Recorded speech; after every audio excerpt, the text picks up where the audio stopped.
గ్రాముల బీట్రూట్ దుంపను తీసుకుంటే 88 గ్రాములు నీరే ఉంటుందమ్మా. మాంసకృతులు 1.5 గ్రాములు ఉంటాయి, పెద్ద ఎక్కువ ఉండవు, కొవ్వులేమి ఉండవు.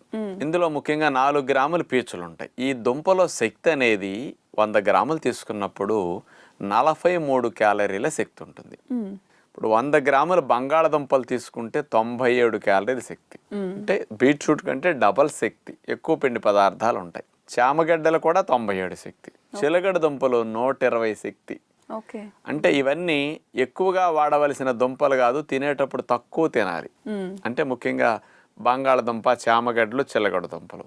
కానీ బీట్రూట్ దుంప, క్యారెట్ దుంప మంచి దుంపల కింద చెప్పుకుంటారు.